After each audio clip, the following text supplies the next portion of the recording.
Hey guys, this is P tiger and welcome back to my channel. और आज हम अपने चैनल के ऊपर इनक्रेडिबल हल्क की सीरीज़ को स्टार्ट करने के लिए जा रहे हैं, जिसके अंदर हम अपनी पूरी की पूरी हल्क की स्टोरी को कंटिन्यू करेंगे। क्योंकि हमने हल्क की स्टोरी को जब आखिरी बार कंटिन्यू किया था अपने चैनल के ऊपर, तो वो फॉल ऑफ द हल्क और वर्ल्ड वॉर हल्क का इवेंट था, जिसके बाद हमने देखा था कि हल्क की पूरी फैमिली बन चुकी है, जहाँ वो अपने बेटे स्कार के साथ रह रखा है। शी हल्क के साथ हमारे पास एक नई सैवेज शी हल्क आ चुकी है, जो कि लायरा है, एक फ्यूचर से हल्क की बेटी।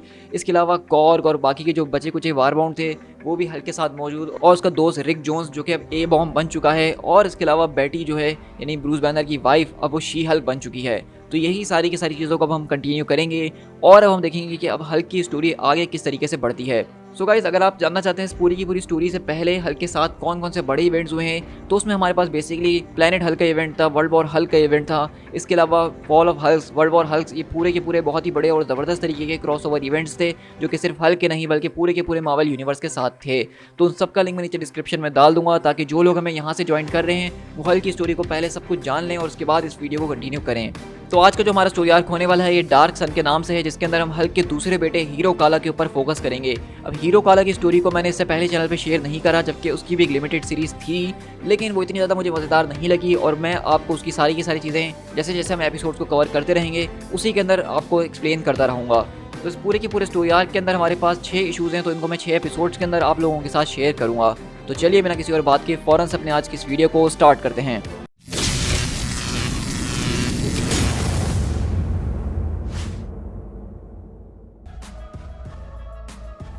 हमारी कहानी बेसिकली फ्लोरिडा के एक बीच के ऊपर से शिफ्ट होती है, जहां हम देखते हैं कि बेसिकली जितने भी सारे के सारे लोग हैं वो सब बैठ के यहाँ पे एक तरह की अपनी वेकेशन को एंजॉय कर रहे हैं। क्योंकि पिछले कुछ टाइम से हल्क और हल्क से रिलेटेड हर कोई जो है उन्होंने बहुत कुछ सहा है। तो हम देखते हैं कि यहाँ पे कॉर्ग और ए बॉम्ब मिल के बारबेक्यू तैयार कर रहे हैं, वहीं पर हल्क का बेटा स्कार जो है वो बीच में बैठ के मज़े उठा रहा है। और इसी तरह हम देखते हैं कि वहाँ पर ब्रूस बैनर भी आता है अपने बेटे के पास और कहता है कि तुम मेरा इंतज़ार कर रहे थे। तो स्कार बोलता है कि नहीं, आपको मैंने यहाँ आते हुए फील कर लिया। तो बैनर बोलता है कि अच्छा, अपनी ओल्ड पावर्स के ज़रिए। तो स्कार कहता है कि हाँ, आप जब भी अर्थ के ऊपर चलते हैं तो आपका एक टच जो है मैं उसको पहचानना शुरू कर चुका हूँ। आपके हर एक नक्शे कदम को मैं जानता हूँ, कहाँ कहाँ आपने कौन से कदम को लिया है। तो वहीं से बैनर बोलता है कि तुम्हें अब परवाह करने की कोई ज़रूरत नहीं स्कार, तुम्हें मुझे तलाश करने में बहुत ज़्यादा लंबा अर्सा लग गया होगा, लेकिन अब मैं तुम्हारे साथ मौजूद हूँ और मैं यहाँ से कहीं नहीं जाने वाला, ठीक है। इनफैक्ट अब हम लोग एक पूरी की पूरी फैमिली के अंदर बदल चुके हैं। और इसी तरह हम देखते हैं कि वहाँ पे बेसिकली शी हल्क, लायरा भी जो है वो यहाँ बैठ के इस पूरे के पूरे हॉट डॉग्स वगैरह को एंजॉय कर रहे होते हैं। लेकिन वहीं से बैनर बोलता है कि आखिरकार इस वक्त बेटी कहाँ है, वो कहीं नज़र नहीं आ रही। तो वहीं से शी हल्क बोलती है कि वो बीच के पास बैठी है, हमसे कहीं ज़्यादा दूर। तो ए बॉम्ब बोलता है कि मेरे ख्याल से तुम उसके पास जाके बात कर सकते हो ब्रूस, और पिछले कुछ दिनों से उसने बहुत कुछ सहा है। तो वहीं से शी हल्क बोलती है कि वेल, उससे अगर तुम्हें बात करनी है तो ज़रा सोच समझ के करना, क्योंकि उसका वापसी जो एक तरह से ज़िंदा किया गया और उसके बाद इसको एक मॉन्स्टर के अंदर बदल के ब्रेन वॉश कर दिया गया और उसको उसके ही हस्बैंड और उसके फादर को मारने के लिए भेजा गया था। तो उसके लिए चीज़ों को सॉर्ट आउट करना इतना ज़्यादा आसान नहीं है। लेकिन इसी तरह हम देखते हैं कि हमारा ब्रूस बैनर जो है वो बेसिकली बेटी की तरफ जाता है, जो कि बीच में बैठी हुई होती है। और बैनर यहाँ पे जाके एक बहुत ही अजीबोगरीब चीज़ करता है। मतलब आप जानते हैं कि बैनर और बेटी की शादी हुई हुई थी, और अब बैनर जाके उसको बेसिकली एक रिंग पहना के दोबारा से प्रपोज करना चाह रहा है इस पूरी की पूरी शादी के लिए। लेकिन वहीं से बेटी बोलती है कि देखो, अब हम लोग शादीशुदा नहीं हैं, और मैंने चेक करा है कि मेरे फादर ने इस बात को मेक श्योर किया था कि मैं लीगली मर चुकी हूँ। तो इसका मतलब कि अब हमारी शादी वादी वो सब कुछ ख़त्म हो चुकी है। और रही बात तुम्हारी, तो तुम एक नए दुनिया के ऊपर यानी प्लेनेट सकार के ऊपर अपनी नई रानी से शादी कर चुके थे। तो बैनर बोलता है कि मुझे उसके लिए माफ़ कर देना, लेकिन अब वो सब कुछ ख़त्म हो चुका है और अब इन सारी की सारी बातों से कोई फ़र्क नहीं पड़ता है, क्योंकि हम लोग एक दूसरे के साथ दोबारा मिल चुके हैं। तो वहीं से बेटी बोलती है कि नहीं, इसका मतलब यह है कि तुमने मुझे तलाश किया है और कुछ नहीं। तो इसी तरह हम देखते हैं कि बैनर यहाँ पे बेसिकली बेटी को यही चाह रहा है कि वो दोबारा दोनों एक साथ हो जाएं, लेकिन बेटी अभी बिल्कुल भी ये नहीं चाहती कि वो दोबारा ब्रूस बैनर की वाइफ बने या उसके साथ रहे। और हम देखते हैं कि बैनर यहाँ पे उसको कुछ ज़्यादा ही पुश करना शुरू कर देता है, जहाँ पे उसको वो ज़बरदस्ती रिंग पहना देता है। लेकिन ये देख के बेटी एकदम घबरा जाती है और एकदम उसको पीछे धक्का देती है। और क्योंकि यहाँ पे बैनर उसको ज़्यादा ही पुश करने की कोशिश कर रहा होता है, तो अगले पल वो हल्क आउट हो जाती है और शी हल्क के अंदर बदल जाती है। तो नहीं, बल्कि शी हल्क जो कि अभी हल्क आउट हुई है वो पागलों की तरह यहाँ से वहाँ भाग रही है। और हम वहीं देखते हैं कि बैनर बेसिकली ए बॉम्ब के साथ उसका पीछा करते हुए जा रहा होता है, और हम देखते हैं कि बाकी की सारी फैमिली भी उसके पीछे आती है। लेकिन बैनर यही कहता है शी हल्क से कि लायरा जो है वो तुम्हारी रिस्पॉन्सिबिलिटी है, और जब तक मैं यहाँ ना आ जाऊँ तो उसके साथ ही रहना। और रही बात तुम्हारी स्कार, तो तुम अंकल कॉर्ग और अंकल रिक के साथ रहोगे, and do me a favour कि यहाँ पर कोई और एंग्री ना होना। लेकिन इसी तरह हम देखते हैं कि वहाँ पे सारी की सारी जहाँ तबाही हुई होती है, तो पुलिस वाले खड़े हुए होते हैं और कहते हैं कि हे पॉल, ज़रा पीछे रुक जाओ, ये पुलिस लाइन है। तो बैनर बोलता है कि इट्स ऑल राइट, मैं यहाँ से सब कुछ टेक ओवर कर रहा हूँ। और अगले पल पुलिस वाले देख के समझ जाते हैं कि ये कोई और नहीं बल्कि बैनर है और कहते हैं कि बैनर साइड के ऊपर आ चुका है। Repeat, Bruce banner is on the side. और अगले पल बैनर बैटी के पास आता है जो कि पागलों की तरह यहाँ से चीज़ों को फाड़ रही है, काट रही है और तोड़ रही है और कहता है कि बैटी तुम्हें मेरी बात को सुनना होगा।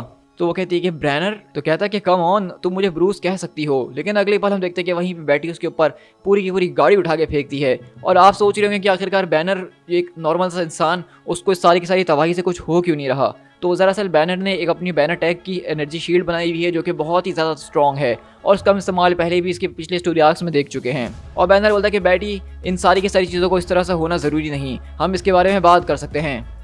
तो वहीं से बैटी बोलती है कि मे भी शायद उसको इसी तरीके से चीज़ों को करना पसंद है। तो बैनर एकदम चौंकता और कहता है कि क्या मतलब इसका। तो बैटी बोलती है कि क्यों चौंक गए, ओ राइट, तुम तो क्योंकि हमेशा यही समझते थे ना कि बैटी जो है वो तो हल्क से डरती है, लेकिन तुम्हें इस बारे में कोई आइडिया नहीं कि ये कितना ज़्यादा अनोइंग था कि डार्लिंग बैटी हमेशा जो है वो हल्क के पीछे खड़ी रहती है और उसको रोकने की और उसको संभालने की कोशिश करती रहती है, अपने सारे के सारे गुस्से को अंदर ही अंदर पी जाया करती थी। लेकिन अचानक जब उसको ये बात पता चली कि वो भी अब गुस्सा हो सकती है तो उसको इसके अंदर बहुत ज़्यादा मज़ा आता है। तुम एक बहुत ही बड़े मोरोन हो अगर तुम्हें ये लग रहा है कि सच में वो ये सारी की सारी पावर को गिव अप कर देगी।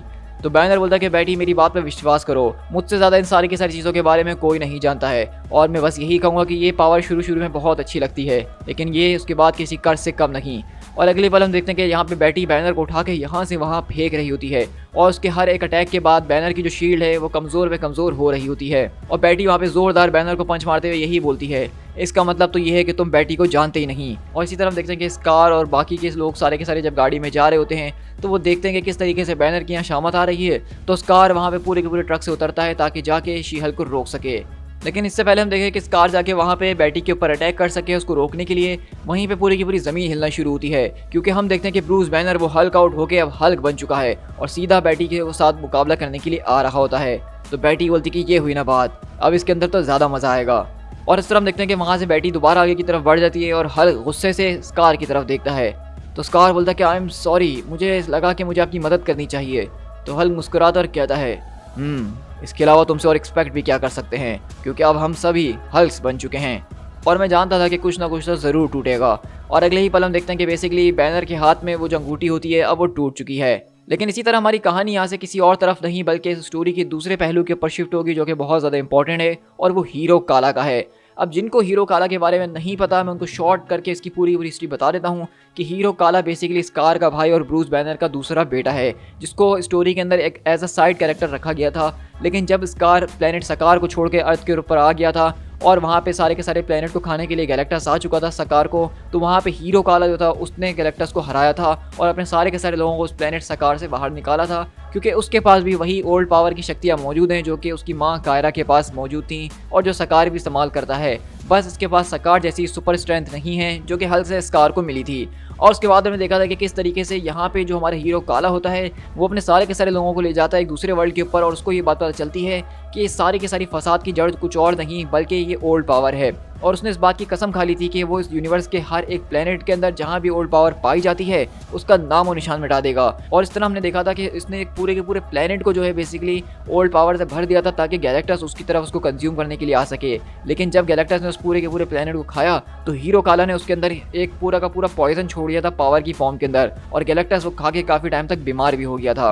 और उसके बाद हमारा हीरो काला आगे बढ़ता रहा और वो माइक्रोवर्स के एक प्लेनेट काई के ऊपर चले गया और ये वो प्लेनेट है जहाँ पे इनक्रेडिबल हल्क अपनी पास की स्टोरीज में पहले जा चुका और वहाँ का हीरो रह चुका है। लेकिन हमने देखा कि किस तरीके से हीरो काला प्लेनेट काई की जो पूरी की पूरी एक वर्ल्ड माइंड है उसकी जो वर्ल्ड फोर्स है उसको अपने साथ जोड़ चुका है और इस पूरे की पूरे प्लेनेट काई को माइक्रोवर्स से बाहर निकाल के हमारी मेन यूनिवर्स में ले आया है और हम इसकी कहानी को यहीं से कंटिन्यू कर रही हैं।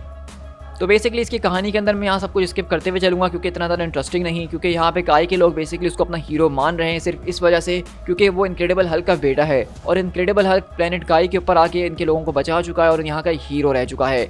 लेकिन हम यहाँ पे बात करें अगर हीरो काला की तो उसके इरादे ऐसे बिल्कुल भी नहीं हैं। वो यहाँ पे इस पूरे के पूरे प्लेनेट और इसके लोगों का इस्तेमाल और इस वर्ल्ड माइंड का पावर का इस्तेमाल इसलिए करना चाह रहा है ताकि वो यूनिवर्स के अंदर से हर जगह से सिर्फ जो है पूरी की पूरी ओल्ड पावर को मिटा सके।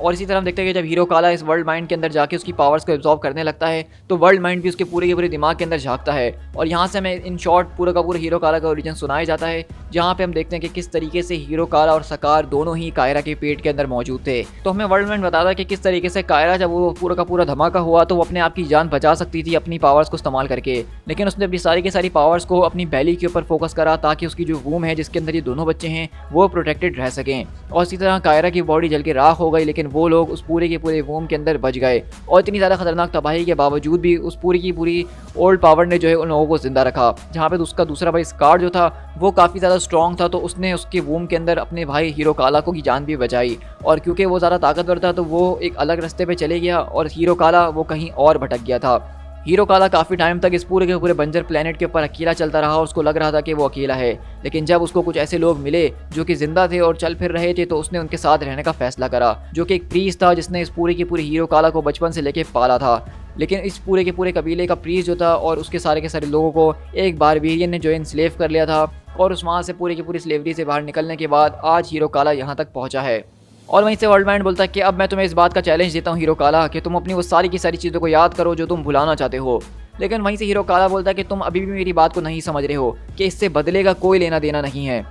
तो वर्ल्ड माइंड बोलता है कि ऑफ कोर्स ये ओल्ड पावर के बारे में ही है ना कि उसको डिस्ट्रॉय होना होगा किसी भी कीमत के ऊपर। अपनी आंखें खोलो बच्चे और उसको तलाश करने की कोशिश करो। लेकिन हीरो काला बोलता है कि नहीं वर्ल्ड माइंड, तुम्हें अपनी आंखें खोलने की ज़रूरत है और तुम्हें वो देखना होगा जो कि मैंने किया है।